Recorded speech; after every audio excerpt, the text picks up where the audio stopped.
Exercise 2.2 का ये रहा तीसरा प्रश्न, जिसमें हम लोग 1 2 3 तीन प्रश्नों का सॉल्यूशन करेंगे। तो लेते हैं पहला प्रश्न। द्विघात बहुपद 5x² - 4 - 8x के शून्यांकों को ज्ञात करें और शून्यांकों एवं गुणांकों के बीच के संबंध की सत्यता की जांच करें। तो चलें पहले प्रश्न का सॉल्यूशन की ओर। यहाँ चूंकि हमें प्रश्न में दिया हुआ है px यानी द्विघात बहुपद बराबर 5x² - 4 और -8x। अब हम px इक्वल टू 0 निकालेंगे। शून्यांक निकालने के लिए 0 करते हैं, यानी 5x² और इसे सजा कर लिख रहे हैं -8x और -4 इक्वल टू 0। अब इसका हम फैक्टर करते हैं, गुणनखंड करते हैं। तो पहले 5 और 4 को गुना कर देते हैं, यानी 1 - 1 गुना में -20 हो जाएंगे। इसे हम फैक्टर किए तो -10 2 से, इसे गुना किए तो -5। अब यहाँ हम लोग दोनों में गुना फैक्टर को ठीक करेंगे। यहाँ 2 गुने -5 किए यानी -10, जबकि यहाँ 2 में 1 से गुना किए तो 2, यानी 2 में से हम 10 को घटाते हैं तो -8 और इसे गुना करते हैं तो 10 दूनी 20, यानी हम इसे इस तरह लिख सकते हैं 5x² - 10x + 2x -4 equal to 0। ये हमारा रफ वर्क है। पुनः हम इसे कॉमन लेते हैं 5x, तुम्हारे पास संख्या x - 2, जबकि यहाँ +2 कॉमन लेते हैं तो x - 2 इक्वल टू 0। पुनः हम अगले स्टेप में x - 2 कॉमन लिया तो हमारे पास संख्या बच गया 5x + 2 इक्वल टू 0। अब हम x का शून्यांक 2 निकाल सकते हैं, यानी x - 2 बराबर 0, इसलिए x बराबर +2 हो जाएंगे, इसलिए कि राइट हैंड साइड आने पर चिन्ह का परिवर्तन होता है। इसी तरह चूंकि 5x + 2 बराबर 0, या फिर इसे हम 5x बराबर +2 है, राइट हैंड साइड लाए -2, इसलिए यहाँ से हम लोग x बराबर -2/5 लिख सकते हैं। इसलिए अब हम यहाँ से लिख सकते हैं बहुपद के शून्यांक हमने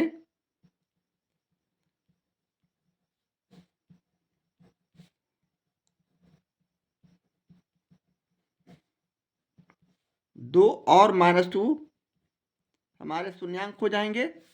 अब हम इसकी जांच करते हैं, यानी हमारे पास px का जो वैल्यू दिया हुआ है 5x² - 8x और -4, वहाँ से हम एक बार यहाँ लिखते हैं 5x² जो px दिया हुआ है प्रश्न में, उसे हम पुनः यहाँ लिखते हुए a b और c का वैल्यू निकालेंगे। यानी यहाँ x² का गुणांक बराबर a जो कि 5 है, जबकि x का गुणांक 8 जो कि b है बराबर -8 है, और c का गुणांक जो अचर पद है वह -4 है। अब हम यहाँ से जांच करते हैं संबंध स्थापित करते हुए, यानी बहुपद के शून्यांक यदि अल्फा और बीटा रखा जाता है, माना जाता है, तो हमारा शून्यांकों का योगफल का सूत्र है alpha + beta equal to -b/a। यहाँ अल्फा और बीटा का मान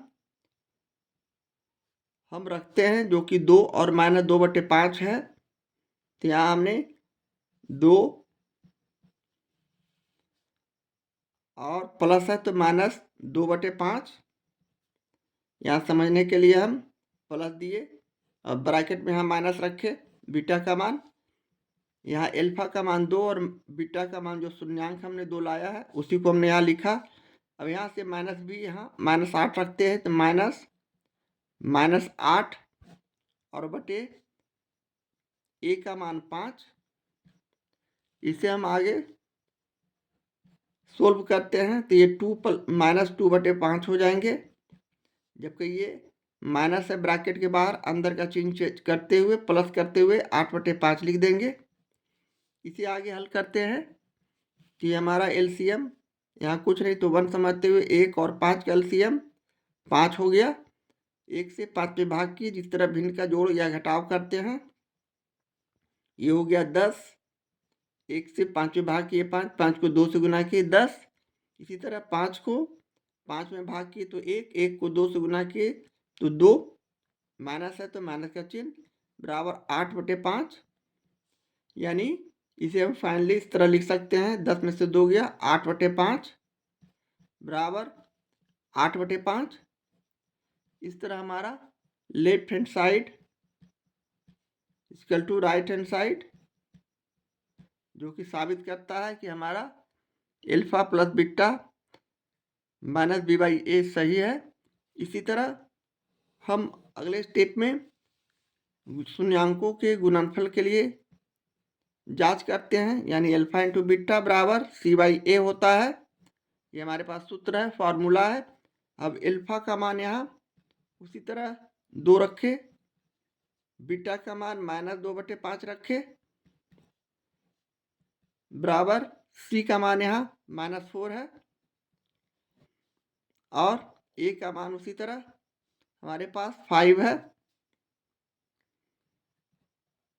इस तरह पुनः इसे हम हल करते हैं, यानी 2 में इसे गुना करते हैं तो -8/5 सॉरी 4/5, 2 दूनी 4/5 हो गया। यहाँ भी 4/5। इस तरह यह भी बायां पक्ष इक्वल टू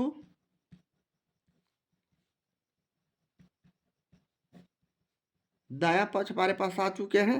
इस तरह योगफल और गुणनफल दोनों में हमने बहुपद के शून्यांकों का संबंध स्थापित किया, तो हमारा दोनों पक्ष लेफ्ट हैंड साइड और राइट हैंड साइड इक्वल आ चुके हैं और यही हमें सत्यापित करना था। इस तरह हम प्रश्न 3 के पहले प्रश्न का सॉल्यूशन करते हैं। प्रश्न 3 का ये रहा दूसरा प्रश्न, द्विघात बहुपद 4x² - 4x - 3 के शून्यांक ज्ञात करें तथा शून्यांकों एवं गुणांकों के बीच के संबंध की सत्यता की जांच करें। यह भी उसी तरह का प्रश्न, यहाँ तीनों प्रश्न हमारा एक ही तरह का है। तो चलें प्रश्न 3 का दूसरा प्रश्न लेते हुए, यहाँ px बराबर यानी बहुपद जो दिया हुआ है द्विघात बहुपद जो है 4x² - 4x और -3, हमें शून्यांक निकालना है। तो px बराबर 0 करेंगे, यानी 4x² - 4x - 3 इक्वल टू 0 करेंगे। अब इसका फैक्टर करेंगे, यानी 4 और 3 का, यहाँ हम रफ वर्क में 4 और 3 को गुना किए, यानी 4 गुने -3 किए, यानी 4 तिहाई 12 -12 का हम यहाँ गुणनखंड करते हैं 2 से -6 पुनः 2 से -3, यानी हम इसके गुणनखंड को 3 दूनी 6 में 2 को घटाते हैं, यानी 2 गुने -3 किए तो 3 दूनी 6 -6 और 1 गुने 2 किए तो +2। इस तरह का फैक्टर हम -4x को करने जा रहे हैं, यानी 4x² + 2x किए और एक -6x किए और -3 इक्वल टू 0। यहाँ -6 और 2 को गुना करते हैं तो -12 और -6 में 2 को घटाते हैं तो -4x। इस तरह हम इसे गुणनखंड करेंगे। अब यहाँ से हम लोग 2x कॉमन लेते हैं तो हमारे पास संख्या बच जाता है 2x और +1। यहाँ -6x में -3 का कॉमन लेते हैं तो हमारे पास संख्या बच जाता है पुनः 2x + 1 इक्वल टू 0। इस तरह का हम लोग गुणनखंड बहुत पहले से बनाते आ रहे हैं। अब पुनः इस तरह हम लोग 2x + 1 का कॉमन लेते हैं, 2x - 3 बच जाएंगे इक्वल टू 0। अब हमारे यहाँ से शून्यक आ चुके हैं, यानी 2x + 1 बराबर 0, या फिर इसे हम 2x बराबर +1 का राइट हैंड साइड लाने पर -1 करेंगे। इसलिए यहाँ से हम लोग x बराबर -1/2 लिख सकते हैं। उसी तरह पुनः चूँकि 2x-3 बराबर 0 हमारे पास है, या फिर इसे हम 2x बराबर +3 करेंगे, इसलिए यहाँ से x बराबर 3/2। इस प्रकार हमारे पास बहुपद के शून्यांक, बहुपद के दो शून्यांक जो कि अल्फा और बीटा है द्विघात बहुपद का, -1/2 और 3/2 हो जाएंगे। अब हम इसकी जांच करेंगे, यानी बहुपद के शून्यांकों का योग और गुणनफल के सूत्र के आधार पर। तो हम यहाँ पुनः जांच लिखते हुए अपने प्रश्न को उसी तरह जांच लिखते हुए px हमारे पास जो प्रश्न में दिया हुआ है उसे लिखते हैं, यानी 4x² - 4x - 3। यहाँ हम x² का गुणांक जिसे a मानते हैं बराबर 4, b बराबर -4, x² का गुणांक 4, x का गुणांक -4 और अचर पद जो कि -3 यहाँ है c के रूप में, यह -3 है। इस तरह अब हम लोग बहुपद के योग के सूत्र को लिखेंगे जो कि अल्फा प्लस बीटा होता है, यानी अल्फा प्लस बीटा बराबर -b/a हमारे पास सूत्र है। यहाँ अल्फा का मान -1/2 जबकि बीटा का मान 3/2 रखेंगे, जैसा कि हमने बहुपद के शून्यांक यहाँ निकाले हैं। अब -b का मान यहाँ -4 और a का मान 4, इसे हम आगे हल करते हैं तो हमारा 2 LCM हो गया। अब 2 में 2 से भाग करते हैं 1, यानी यही उतर जाएगा, ये हो जाएगा 4 + 4/4। पुनः हम इसे आगे सोल्व करते हैं, -1 को +3 में तो 2 बचेंगे, 2/2, यहाँ 4/4, इस दोनों को काटे एक वृत्त में, इस दोनों को काटे एक वृत्त में, यानी 1 बराबर 1। इस तरह हमारा जो इक्वेशन है बैलेंस है, यानी बायां पक्ष इक्वल टू दायां पक्ष।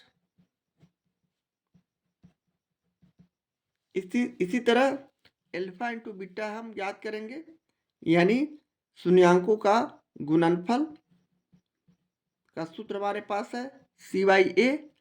यहाँ शून्यांकों का योग गुणनफल यानी अल्फा प्लस बीटा करते हैं तो -1/2 और गुणे 3/2, जबकि c/a लिखते हैं। c का मान यहाँ -3 है और a का मान 4 यहाँ हमने जो निकाला है।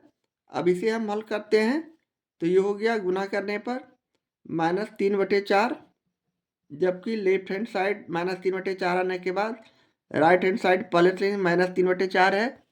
इस तरह हम इसे भी लेफ्ट हैंड साइड बराबर राइट हैंड साइड पाते हैं और यही हमें सत्यापित करना था।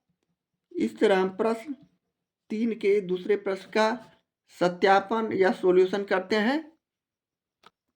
प्रश्न 3 का ये रहा तीसरा प्रश्न, द्विघात बहुपद √3x² - 8x + 4√3 के शून्यक ज्ञात करें और इसकी भी शुद्धता की जांच करें।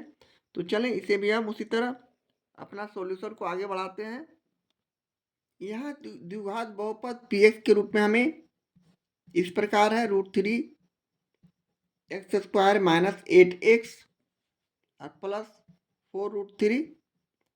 अब चूंकि शून्यक इसका हमें निकालना है तो px बराबर 0 करेंगे, यानी √3x² - 8x + 4√3 = 0 करेंगे।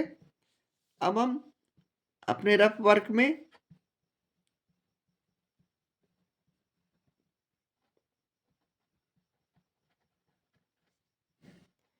√3 गुने 4√3 करेंगे। यहाँ 4√3 और √3 को गुना किए तो हमारे पास संख्या √3 गुने √3 और गुने 4 हो जाएंगे, यानी √3 को √3 से गुना किया तो 3 गुने 4 यानी 12। अब 12 का हम उसी तरह गुणनखंड करते हैं। 2 से 2 छक 12, 2 से 2 तिहाई 6, इस प्रकार का फैक्टर हमारे पास आता है। अब इसी में से हम एक दूसरे से 3 दूनी 6 और 2 यानी 2 गुने 3 करेंगे तो हमारे पास 6 आएगा, और 2 गुने 1 करेंगे तो 2 आएगा। 6 और 2 को हम माइनस में लिखते हैं तो -8x आएगा जोड़ने पर। उसी तरह 6 और 2 को गुना करते हैं तो 12। इस तरह हम इसका गुणनखंड इस प्रकार लिख सकते हैं, √3 x² -6x -2x + 4√3 = 0। अब हम यहाँ कॉमन लेते हैं √3x का। अब 6 को कैसे हम कॉमन ले रहे हैं √3? हम 6 को इस प्रकार भी लिख सकते हैं, 6 का फैक्टर यानी 2 गुने 3। 6 को हम 2 गुने 3 भी लिख सकते हैं, और यहाँ इसे हम 2√3 गुने √3 भी लिख सकते हैं। तो 6 को हम यहाँ 2√3 एक बार और लिख देते हैं समझने के लिए, 2 इंटू √3 अब -2x और +4√3। हम एक स्टेप और एक्स्ट्रा हम लिख कर यहाँ समझने की कोशिश करेंगे। अब यहाँ से हम लोग √3, यहाँ x है, इंटू में x छूट गया है, √3 हम यहाँ कॉमन लिए, √3 x² है तो √3x हमने यहाँ कॉमन लिया तो हमारे पास संख्या यहाँ बच गया x, और यहाँ बच गया -2√3। √3x तो हमने कॉमन ले लिया था, और उसी तरह यहाँ हम कॉमन लिए -2 तो यहाँ x + x - 2√3 बच जाएंगे = 0। पुनः हम यहाँ x - 2√3 कॉमन लिया तो हमारे पास संख्या बच गया √3x और -2 = 0। अब हम यहाँ से x - 2√3 = 0 करेंगे, इसलिए x बराबर 2√3 प्लस में हो जाएंगे। पुनः यहाँ उसी तरह चूंकि √3x - 2 = 0, √3x बराबर हमारा 2 हो जाएगा, इसलिए x बराबर 2/√3 हो जाएंगे। यहाँ हमारे पास बहुपद के शून्यांक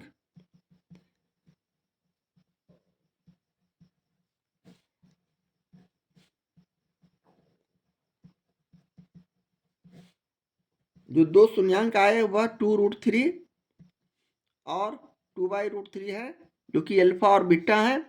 अब हम जांच कर सकते हैं, वैसे तो प्रश्न में जांच नहीं लिखा हुआ, लेकिन हम तीसरे प्रश्न को इसी तरह का समझते हुए आगे बढ़ रहे हैं। यानी जांच में हम लोग उसी तरह px का वैल्यू जो यहाँ √3x² - 8x + 4√3 दिया हुआ है, इससे हम लोग यहाँ a का मान यानी x² का गुणांक √3 पाते हैं, b का गुणांक यानी x का गुणांक जो b है -8 है, और c का गुणांक जो कि अचर पद है 4√3 है। अब हम अल्फा प्लस बीटा यानी बहुपद का योगफल निकालते हैं शून्यांकों का, जो कि अल्फा प्लस बीटा होता है बराबर -b/a।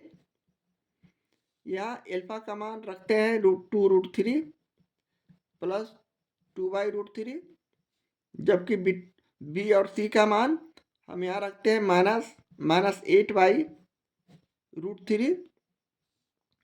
यहाँ हम उसी तरह हल करते हैं तो हमारा यहाँ हो जाता है √3 LCM। यहाँ 2√3 में √3 से हम गुना करते हैं तो यहाँ 2 गुने 3 हो जाएंगे, √3 गुने √3 तो 3 हो जाएंगे, और +2 = यहाँ हो जाएगा +8/√3। इसी तरह 3 में 2 से गुना किए, 6 में 2 से गुना जोड़ दिए तो 8/√3 बराबर यहाँ भी 8/√3। इस तरह left hand side = right hand side हमारे पास आ चुके हैं। और इसके बाद अब हम लोग एल्फा इंटू बीटा का वैल्यू निकालते हैं, शून्यांकों का गुणनफल का। ये हमारे पास सूत्र है, एल्फा इंटू बीटा बराबर C/A। यहाँ एल्फा का मान उसी तरह 2√3 रखेंगे, गुना बीटा का मान 2/√3। यहाँ C का मान जो अचर पद है 4√3 हो जाएंगे। A जो कि x² का गुणांक है √3। यहाँ हम √3 और √3 को काट दिए। यहाँ भी राइट हैंड साइड में √3 को काट दिए, यानी यहाँ 2 दूनी 4 हो गया और यहाँ भी 4 हो गया। इस तरह यह भी बायां पक्ष इक्वल टू दायां पक्ष आ चुके हैं इक्वल। और यही हमें सत्यापित करना था, शून्यांकों और योगफल और गुणनफल के लिए शून्यांकों का। और इस तरह हम तीसरे प्रश्न का सॉल्यूशन करते हैं।